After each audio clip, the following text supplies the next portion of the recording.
Shabbat Shalom, ¿cómo están todos ustedes? Estamos en Shabbat Hasak, Shabbat Hasak, Shabbat fuerte.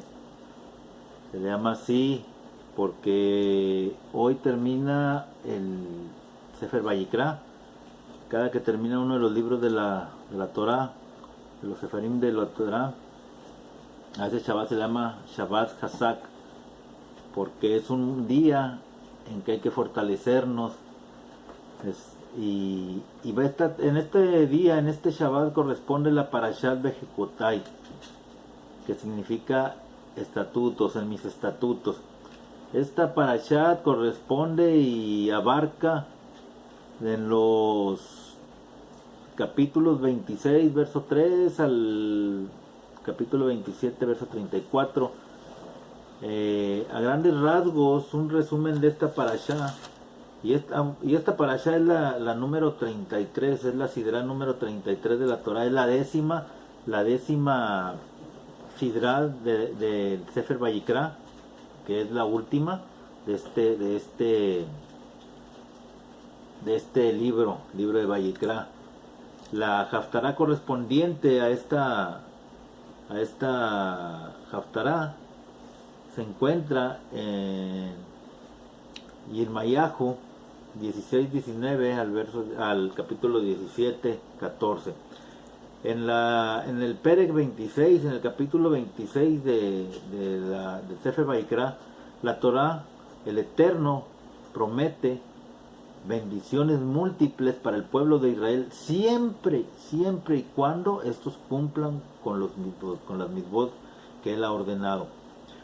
En caso contrario a no cumplir estas mitzvot, los castigos que el Eterno tiene para el pueblo de Israel son numerosos y podríamos decir que terribles. El propósito de estos castigos es encauzar, es hacer que el pueblo de Israel vuelva hacia el Eterno, haga teshuvá, haga arrepentimiento, se arrepienta, haga teshuvá y vuelva hacia el Eterno. Cuando el pueblo recuerde el pacto que el Eterno ha concertado con ellos, los va a redimir de sus pesados males y de sus tortuosos tormentos, porque hasta la fecha el pueblo de Israel ha sufrido ataques, ha sufrido holocausto, ha sufrido de todo. En el capítulo 27, aquí en este capítulo se describen los serajim, los valores, lo que es el proceso a través del cual el individuo puede hacer un voto para dar como ofrenda el valor monetario equivalente a una persona, a un animal o a una propiedad. También en este capítulo se ordena la separación del maser, lo que es el diezmo de animales y su forma de usufructo. Y también en este capítulo queda establecido que lo consagrado sea redimido en los casos que sea posible, o que estos queden en propiedad del Eterno, o lo que es lo mismo, no lo mismo, pero sí que queden en manos de los Kohanim. Y esto es en una situación de voto total de entrega, cuando son entregados totalmente. En esta parashá hay un total de 12 mitzvot. 7 mitzvot son asé, que son mandamientos positivos o de hacer. Hay 5 mitzvot lot asé, que son mandamientos negativos o prohibiciones, y hay un total de 78 pesukim, lo que son 78 versos. Ahora, la parashá Bejucotai predice lo que va a pasarle al pueblo de Israel si ellos abandonan la Torah, si ellos abandonan los mitzvot del Eterno. En nuestra generación post-holocausto sabemos que no es para nada una exageración esto. No es exageración todo lo que el Eterno plasmó en la Torah. En la conclusión del pacto del Eterno con el Eterno en Har Sinaí, en el monte Sinaí, la Torah aclara, como en todo contrato, la letra chica. En todo contrato hay una letra chiquita que especifica los pros y los contras también. Y aquí en el contrato que se hizo en Har Sinaí con el Eterno, ahí también se especifica. Ahí están los detalles del trato especial. Y esas letras chiquitas dicen, si anduvieres según mis estatutos. Los rabinos explican que esto se refiere a que hay que dedicarse al estudio de la Torah, al cumplimiento de las mitzvot. Y el estudio de la Torah,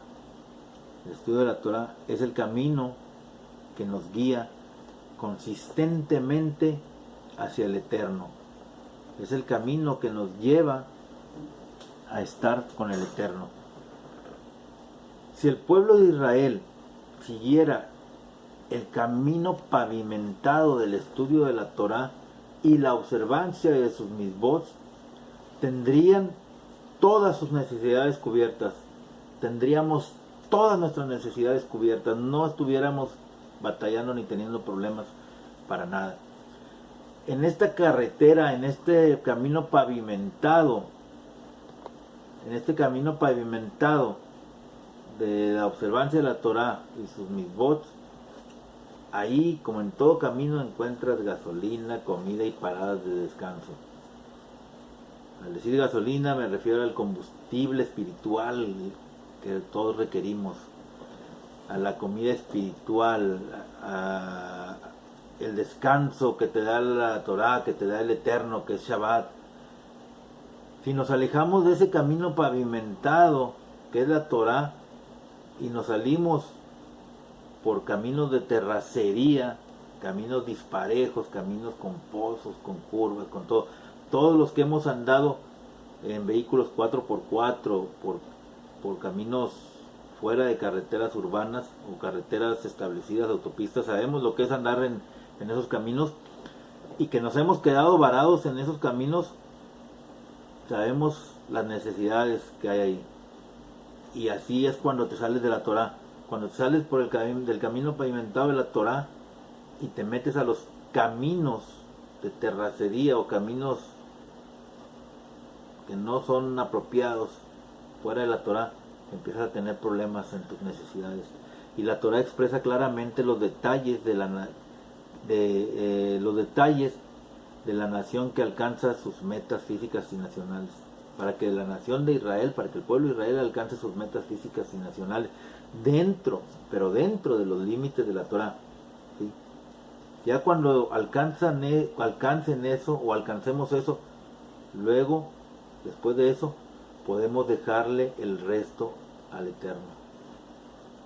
El Eterno va a hacer su parte y el Eterno nos va a proveer. Hay un comentario de Rabbi Hirsch, rabino que vivió en el siglo XIX en Alemania. Él dice, al seguir el camino de la Torah nos volvemos moralmente puros. Al estudiar y tomar las mitzvot en serio, obtenemos claridad intelectual y meticulosidad. Y al cumplirlas, nos convertimos en personas justas y benevolentes. Entonces el Eterno elevará a nuestra tierra por sobre los dilemas políticos y físicos del resto del mundo y pondrá al cielo y a la tierra en armonía, en la armoniosa concordancia para cumplir su voluntad para el mundo y para la humanidad y sobre todo para todos los Bené Israel. Entonces, a palabras de Rabbi Hirsch, lo que tenemos que hacer es estudiar la Torah para volvernos moralmente puros. Al estudiarlo y tomar las mitzvot como debe ser, ¿sí? El Eterno va a tomar cartas en el asunto, va a provocar una armonía completa, va a poner al pueblo de Israel, lo va a poner por encima de las demás naciones, por encima de todos los problemas políticos, por encima de todo.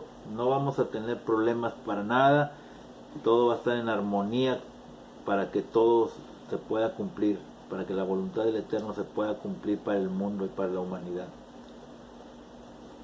El destino de las personas a menudo está determinado por el comportamiento de la comunidad en su conjunto. ¿Sí? El penúltimo capítulo de Vaikra consiste en una súplica divina para prestar atención a los mandamientos del Eterno. El Eterno nos dice, si anduvieres en mi camino, no nos está ordenando, no nos ordena que a fuerza tengamos que andar en sus caminos, casi nos está suplicando que andemos en sus caminos, si anduvieres en mis caminos, ¿sí? Esta súplica que hace el Eterno toma la forma de incentivos y de intimidaciones, de reprimendas, promesas de generosidad agrícola y tranquilidad nacional y amenazas de derrota, caos y exilio. El futuro del antiguo Israel en su tierra natal dependía completamente de su adhesión a la revelación en el Sinaí, esto es, a la entrega de la Torah, a la aceptación de la Torah en Har Sinaí. Aparte de la poesía del pasaje, toda su retórica pulsa con un tono de urgencia. El libre albedrío tiene sus riesgos y todos sabemos que si tomas una mala decisión vas a tener consecuencias. La gente puede optar por ponerse en peligro y muchos lo hacen, ¿sí? La rebelión contra las restricciones del Eterno es el mal persistente que pone en peligro a la sociedad y es el mal persistente que pone en peligro a Am Israel y a los Bené Israel, ¿sí? Cuando tú te rebelas contra las restricciones del Eterno, contra esas misbot que el Eterno de esas misbot lotase de prohibiciones, cuando tú te rebelas y las haces, o las hacemos mejor dicho, y las hacemos, nos ponemos en peligro a vista del Eterno. Ni toda esta colección de advertencias, ni las que se encuentran al final del libro de Devarim, se emiten en términos de la vida después de la muerte o del mundo venidero. Esas maldiciones, por así decirlo, no son para después de que uno muere, para cuando uno va al mundo venidero, si es que llega a ir al mundo venidero uno. Son completamente diferentes de los sermones que dan en las iglesias, ¿sí? Donde estos sermones que dan en las iglesias hablan de un infierno que si no cumples forzosamente con los mandamientos vas a ir al infierno. El vocabulario religioso de la Torah y de hecho el Tanaj, hay que aclarar que el Tanaj es la Torah, los profetas y los escritos. Esa es la Tanaj, ¿sí? Esto es omnipresente en este mundo. Para nosotros debe ser omnipresente en este mundo, debe ser todo siempre presente. La vida predomina como valor supremo y relega una noción incipiente de la vida futura. El Seol, al margen de la conciencia colectiva, ¿sí? En consecuencia, la retribución o la recompensa son fenómenos naturales que ocurren aquí y ahora. Cuando tú cumples con los misbos, cuando tú cumples con el estudio de la Torah, cuando tú te apegas a cumplir con las misbos del Eterno, todo eso se da en forma natural. Las bendiciones se dan en forma natural, aquí y ahora, en este mundo, cuando estás vivo. Cuando tú te despegas, cuando tú no cumples con las misbos, todas esas maldiciones se dan aquí y ahora, aquí en esta vida. El lenguaje no traiciona la noción de un alma que trasciende la muerte. Es necesario y es imperante cumplir con las misbot. ¿Para qué? No como lo dicen las iglesias, que vas a ir a dar al cielo, que vas a tener, ya ganaste la vida eterna. No, para que las bendiciones se cumplan aquí, en tu vida. Porque cuando tú tienes bendiciones, tienes oportunidad de estudiar más Torah. Y cuando tú estudias más Torah y cumples misbot, tienes más bendiciones. Es un círculo. Estudio Torah, cumplo misbot, llegan bendiciones. Estudio Torah, cumplo mis votos, llegan bendiciones. Y también en lo contrario, no cumplo mis votos, no estudio Torah, no cumplo mis votos, llegan maldiciones.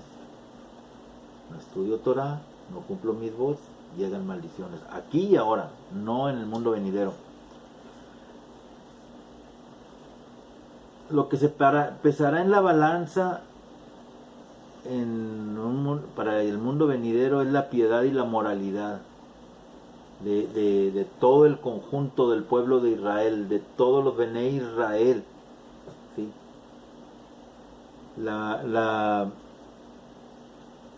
Y si se considera deficiente, va a tener un impacto adverso en el destino de la minoría de los ciudadanos temerosos del Eterno. Cumplir personalmente con la voluntad del Eterno puede asegurar el bienestar de uno solo si un número suficiente de otros hacen lo mismo. ¿Por qué? Leía un comentario que decía que era imposible cumplir con todos los mitzvot de la Torah, con los 613 mitzvot de la Torah. Y un rabí, no recuerdo su nombre, dijo, claro que es posible cumplir con todos los 613 mitzvot de la Torah. ¿Cómo? ¿Cómo se cumple con los 613 mitzvot de la Torah? Cuando cada quien cumple los mitzvot que le corresponden. Ahí es cuando se cumplen todos los mitzvot, cuando se cumple toda la Torah. Cuando Am Israel cumple cada quien con los mitzvot que le corresponden. Y ahí es cuando el pueblo en su conjunto y no el israelita en lo individual hace la diferencia para el mundo venidero. Cumplir personalmente con la voluntad de Adonai puede asegurarnos el bienestar de uno mismo, si todos hacen lo mismo. Y por lo tanto, la naturaleza paradigmática del discurso de Abraham con el Eterno sobre el destino de Sodoma y Gomorra. ¿Sí recuerdan ese pasaje cuando le dice cuando dice cuántos miembros justos se necesitan para evitar la destrucción de una comunidad? Esa pregunta la hago yo. ¿Cuántos miembros justos se necesitan para evitar la destrucción de una comunidad? Hay que recordar que Abraham le dijo al Eterno, si hay 50, si hay 40, si hay 30, si hay 20, si hay 10, el Eterno le decía, no la destruiré, no la destruiré, no la destruiré. Él se requería el conjunto de los que iban a hacer la diferencia para la salvación de la comunidad. A lo largo de gran parte de las escrituras, el grupo tiene prioridad sobre el individuo. El actor de la carga en el drama que hemos estudiado a lo largo de las escrituras de la Torah es la nación, es el pueblo. La agenda legislativa de la Torah es forjar una masa, es forjar una masa de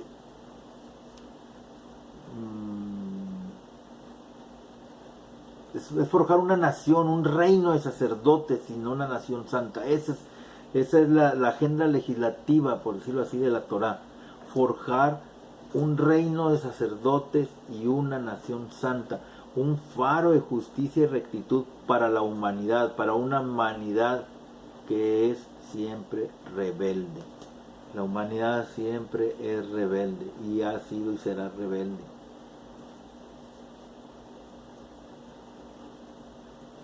A pesar de todo el poder de estas advertencias, no puede ser la última palabra en el cálculo moral del Eterno. Mientras que la historia confunde la correlación entre el destino de la nación y su carácter, la difícil situación del individuo ruega por la empatía divina. ¿Sí? El mundo, con su sensibilidad aumentada para la propiedad, para la prioridad del individuo, crea el contexto, ¿sí?, para que el judaísmo postbíblico absorba una creencia completa en la vida después de la muerte. En el primer siglo de la era común, en el segundo libro de los Macabeos, ahí dice, alivia el dolor del martirio con la promesa de la inmortalidad y la resurrección. En el libro de Macabeos. Y varios siglos después, el Mishnah hace que la creencia sea normativa. Aquellos que niegan que la doctrina de la resurrección no se encuentra en la Torá, pierden su lugar en el mundo venidero. Esto viene en el Tratado de Sanedrín 10.1. Ahora, en esta evolución teológica se salvan los estratos bíblicos anteriores. La exégesis creativa permite la reconciliación. El maestro de esta técnica conservadora, Maimónides, es quien dedicó su vida a releer la Biblia, a leer la Biblia a la luz de la filosofía aristotélica.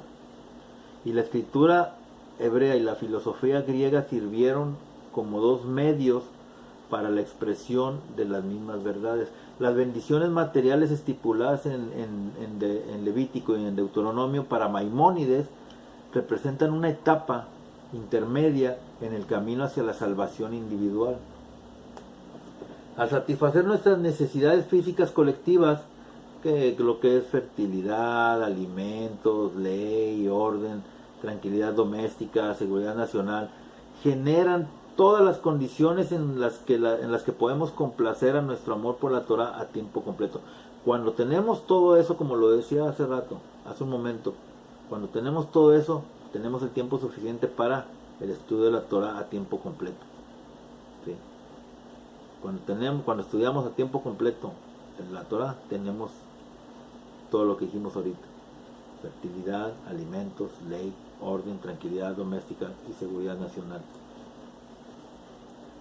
Al considerar estas bendiciones después de más de un milenio de exilio nacional, Maimónides entendió que eran una representación de la era mesiánica, ¿sí? Cuando un hijo del rey David habría devuelto al pueblo de Israel a su tierra, reconstruido el templo y alcanzado un estado de paz duradero. Esa es la era mesiánica, cuando un hijo del rey David habrá devuelto al pueblo de Israel a su tierra, haya reconstruido el templo y haya alcanzado un estado de paz duradera. Y nada de esto se va a efectuar a través de la intervención divina, sino únicamente a través del liderazgo, ¿sí? Aunque el lobo morará con el cordero y el leopardo se acostará con el niño, la naturaleza del mundo va a permanecer sin cambios. Mashiach no es más que un guerrero impregnado de Torah. Es un mortal que va a cambiar, que combina las destrezas de Bar Kokhba con la piedad y la profundidad de Rabbi Akiva. Maimónides establece una clara distinción entre la era mesiánica y el mundo venidero. Él hace la comparación entre estos dos conceptos. El primero es natural y colectivamente experimentado, ¿sí? La era mesiánica va a ser de forma colectiva, y el mundo venidero va a ser sobrenatural e individualmente alcanzado. Cada quien va a alcanzar por mérito propio el mundo venidero, pero la era mesiánica la tenemos que alcanzar en forma colectiva. La era mesiánica crea un conjunto ideal de circunstancias en las que cada uno de nosotros puede perseguir lo que la dura realidad de la vida cotidiana nos niega, ¿sí? El estudio sin distracción de la Torah. Eso es lo que actualmente el mundo nos niega. Tenemos que trabajar, tenemos que cumplir con obligaciones, y a veces no nos da el tiempo suficiente para el estudio de la Torah. Según Maimónides, ni los profetas ni los rabinos anhelaron la era mesiánica para gobernar el mundo y oprimir a los gentiles, o contraer matrimonio con ellos, o el vino y la cena, sino únicamente para tener la libertad de participar en la Torah y en la filosofía. Un mundo en paz se convierte en el trampolín para la salvación individual. En esta visión del mundo por venir, el amor del Eterno es expresado en el incesante esfuerzo por comprender la naturaleza del Eterno. Y esto conduce a la inmortalidad del alma. A medida que nuestra comprensión se expande, nuestro amor se intensifica y la racionalidad da paso al misticismo. La unión con el Eterno es la máxima bendición para aquellos individuos solitarios que se han extendido individualmente para servir al Todopoderoso sin deseos de recompensa. A pesar de todo su elitismo e intelectualismo, Maimónides captó el espíritu de la letanía de recompensa y de reproche de Levítico. Al final del Código de Santidad, la composición alcanza un nivel de moralidad que transformaría nuestra existencia brutal en un paradigma de buena vida. Espero que estas palabras nos ayuden, tanto a ustedes como a mí, a continuar dentro del camino de la Torah, a darnos el tiempo para el estudio de la Torah. Porque como decía ahorita, hace un momento, cuando tú estudias la Torah y comprendes los mitzvot, empiezas a cumplirlos y empiezan a llegar las bendiciones. Cuando todos hacemos nuestra parte para el cumplimiento de las mitzvot y de la Torah,